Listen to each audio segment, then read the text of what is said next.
In the 3rd century, a boy, Kiri, was born.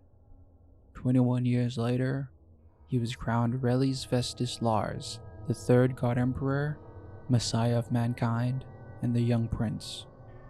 Tragically, Vulcan, his older brother by 18 years, died during the Inheritus Praxis, which is a ritual to transfer the emperor's powers to their heir. When the powers were bestowed upon Vulcan, it rejected him. Kiri recounts his brother spiraling into madness when he was touched by the power. Kiri was then named heir after his brother relinquished the claim. Kiri's name would be forgotten, and from now on be known as Relis III, after his father, god and emperor. During his reign in the first millennium and a half, Relis grew more suspicious of his lords and council plotting against him. This heresy was not uncommon amongst the powerful lords. They had forgotten who their master truly was. Every emperor before had also dealt with rebellions. He couldn't blame them. Humans are rebellious creatures. The entire empire was built on a rebellion led by Relis I. Relis deployed his spies to uncover who the conspirators were. His spy unit comprised of an unlikely duo: the royal cat, Lewin, who did not like others' company, and a peculiar owl with a torso of a malnourished man, a baby's head, and eyes with no lid. Relis referred to it as Lucis.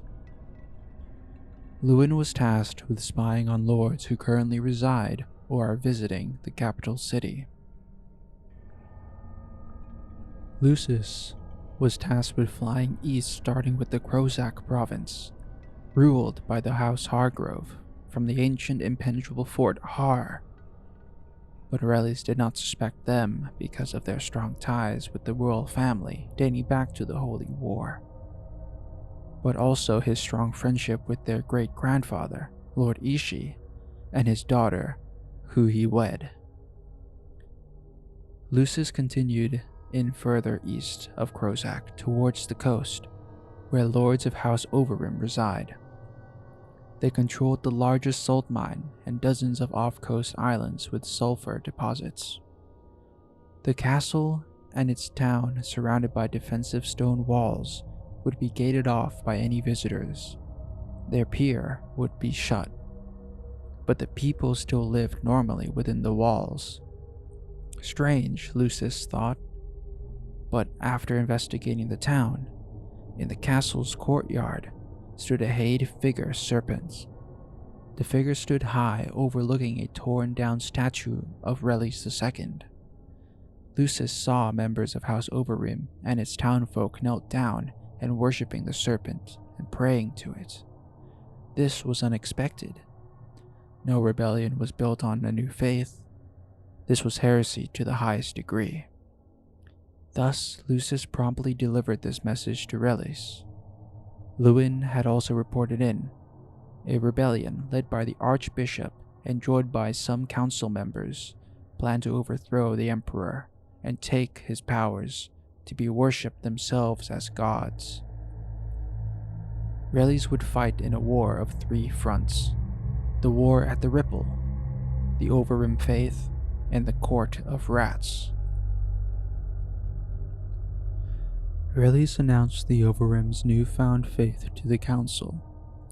The mobilization of reserve soldiers and a battalion from House Hargrove to siege the Overrim castle and burn its lands.